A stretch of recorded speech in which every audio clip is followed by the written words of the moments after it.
അധ്യായം 5. സുവിശേഷ ഭാഗ്യങ്ങൾ. ജനക്കൂട്ടത്തെ കണ്ടപ്പോൾ യേശു മലയിലേക്ക് കയറി. അവനിരുന്നപ്പോൾ ശിഷ്യന്മാർ അടുത്തെത്തി. അവൻ അവരെ പഠിപ്പിക്കാൻ തുടങ്ങി. ആത്മാവിൽ ദരിദ്രരായവർ ഭാഗ്യവാന്മാർ, സ്വർഗരാജ്യം അവരുടേതാണ്. വിലപിക്കുന്നവർ ഭാഗ്യവാന്മാർ, അവർ ആശ്വസിപ്പിക്കപ്പെടും.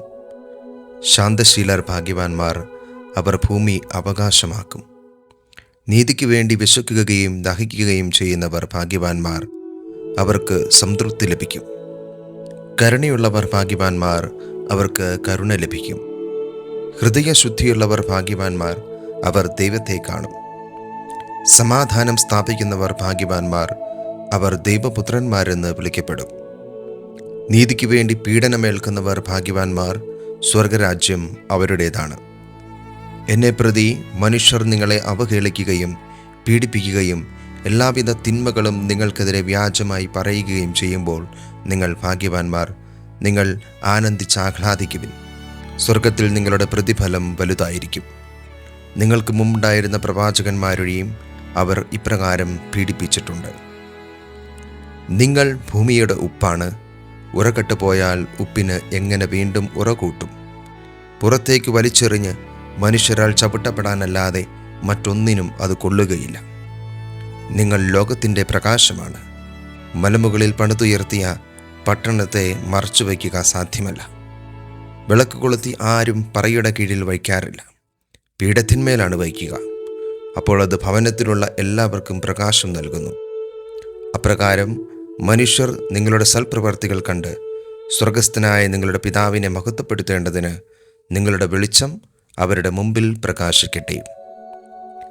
നിയമത്തെയോ പ്രവാചകന്മാരെയോ അസാധുവാക്കാനാണ് ഞാൻ വന്നതെന്ന് നിങ്ങൾ വിചാരിക്കരുത്. അസാധുവാക്കാനല്ല, പൂർത്തിയാക്കാനാണ് ഞാൻ വന്നത്. ആകാശവും ഭൂമിയും കടന്നു പോകുന്നതുവരെ സമസ്തവും നിറവേറുവോളം നിയമത്തിൽ നിന്ന് വള്ളിയോ പുള്ളിയോ മാറുകയില്ലെന്ന് സത്യമായി ഞാൻ നിങ്ങളോട് പറയുന്നു. ഈ പ്രമാണങ്ങളിൽ ഏറ്റവും നിസ്സാരമായ ഒന്ന് ലംഘിക്കുകയോ ലംഘിക്കാൻ മറ്റുള്ളവരെ പഠിപ്പിക്കുകയോ ചെയ്യുന്നവൻ സ്വർഗരാജ്യത്തിൽ ചെറിയവനെന്ന് വിളിക്കപ്പെടും. എന്നാൽ അതനുസരിക്കുകയും പഠിപ്പിക്കുകയും ചെയ്യുന്നവൻ സ്വർഗരാജ്യത്തിൽ വലിയവനെന്ന് വിളിക്കപ്പെടും. നിങ്ങളുടെ നീതി നിയമജ്ഞരുടെയും ഫരിസയ്യരുടെയും നീതിയെ അതിശയിക്കുന്നില്ലെങ്കിൽ നിങ്ങൾ സ്വർഗരാജ്യത്തിൽ പ്രവേശിക്കുകയില്ലെന്ന് ഞാൻ നിങ്ങളോട് പറയുന്നു. കൊല്ലരുത്, കൊല്ലുന്നവൻ ന്യായവിധിക്ക് അർഹനാകും എന്ന് പൂർവികരോട് പറയപ്പെട്ടതായി നിങ്ങൾ കേട്ടിട്ടുണ്ടല്ലോ. എന്നാൽ ഞാൻ നിങ്ങളോട് പറയുന്നു, സഹോദരനോട് കോപിക്കുന്നവൻ ന്യായവിധിക്ക് അർഹനാകും. സഹോദരനെ ഭോഷ എന്ന് വിളിക്കുന്നവൻ ന്യായാധിപ സംഘത്തിൻ്റെ മുമ്പിൽ നിൽക്കേണ്ടി വരും. വിഡ്ഢി എന്ന് വിളിക്കുന്നവനാകട്ടെ നരകാഗ്നിക്ക് ഇരയായിത്തീരും. നീ ബലിപീഠത്തിൽ കാഴ്ചയർപ്പിക്കുമ്പോൾ നിന്റെ സഹോദരന് നിന്നോട് എന്തെങ്കിലും വിരോധമുണ്ടെന്ന് അവിടെ വെച്ച് ഓർത്താൽ കാഴ്ചവസ്തു അവിടെ ബലിപീഠത്തിന് മുമ്പിൽ വച്ചിട്ട് പോയി സഹോദരനോട് രമ്യതപ്പെടുക. പിന്നെ വന്ന് കാഴ്ചയർപ്പിക്കുക. നീ പ്രതിയോഗിയോട് വഴിക്ക് വെച്ച് തന്നെ വേഗം രമ്യതപ്പെട്ടുകൊള്ളുക. അല്ലെങ്കിൽ പ്രതിയോഗി നിന്നെ ന്യായാധിപനും ന്യായാധിപൻ സേവകനും ഏൽപ്പിച്ചു കൊടുക്കും. അങ്ങനെ നീ കാരാഗൃഹത്തിൽ അടയ്ക്കപ്പെടും. അവസാനത്തെ ചില്ലിക്കാശും കൊടുത്തു വീട്ടുവോളം നീ അവിടെ നിന്ന് പുറത്തു വരികയില്ലെന്ന് സത്യമായി ഞാൻ നിന്നോട് പറയുന്നു. വ്യഭിചാരം ചെയ്യരുത് എന്ന് കൽപ്പിച്ചിട്ടുള്ളത് നിങ്ങൾ കേട്ടിട്ടുണ്ടല്ലോ. എന്നാൽ ഞാൻ നിങ്ങളോട് പറയുന്നു, ആസക്തിയോടെ സ്ത്രീയെ നോക്കുന്നവൻ ഹൃദയത്തിൽ അവളുമായി വ്യഭിചാരം ചെയ്തു കഴിഞ്ഞു. വലത്ത് കണ്ണ് നിനക്ക് പാപഹേതുവാകുന്നെങ്കിൽ അത് ചുഴിഞ്ഞെടുത്ത് എറിഞ്ഞു കളയുക. ശരീരമാകെ നരകത്തിലേക്ക് എറിയപ്പെടുന്നതിനേക്കാൾ നല്ലത് അവയവങ്ങളിൽ ഒന്ന് നഷ്ടപ്പെടുകയാണ്. വലത്തുകരം നിനക്ക് പാപഹേതുവാകുന്നുവെങ്കിൽ അത് വെട്ടി ദൂരെ എറിയുക. ശരീരമാകെ നരകത്തിൽ പതിക്കുന്നതിനേക്കാൾ നല്ലത് അവയവങ്ങളിൽ ഒന്ന് നഷ്ടപ്പെടുന്നതാണ്. ഭാര്യയെ ഉപേക്ഷിക്കുന്നവൻ അവൾക്ക് ഉപേക്ഷാപാത്രം കൊടുക്കണം എന്ന് കൽപ്പിച്ചിട്ടുണ്ടല്ലോ. എന്നാൽ ഞാൻ നിങ്ങളോട് പറയുന്നു, പരസംഗ നിമിത്തമല്ലാതെ ഭാര്യയെ ഉപേക്ഷിക്കുന്നവൻ അവളെ വ്യഭിചാരിണിയാക്കുന്നു. ഉപേക്ഷിക്കപ്പെട്ടവളെ പരിഗ്രഹിക്കുന്നവനും വ്യഭിചാരം ചെയ്യുന്നു. വ്യാജമായി ആണയിടരുത്. കർത്താവിനോട് ചെയ്ത ശപഥം നിറവേറ്റണം എന്ന് പൂർവികരോട് കൽപ്പിച്ചിട്ടുള്ളതായി നിങ്ങൾ കേട്ടിട്ടുണ്ടല്ലോ. എന്നാൽ ഞാൻ നിങ്ങളോട് പറയുന്നു, ആണയിടുകയേ അരുത്. സ്വർഗത്തെക്കൊണ്ട് ആണയിടരുത്, അത് ദൈവത്തിൻ്റെ സിംഹാസനമാണ്. ഭൂമിയെക്കൊണ്ടും അരുത്, അതവിടുത്തെ പാദപീഠമാണ്.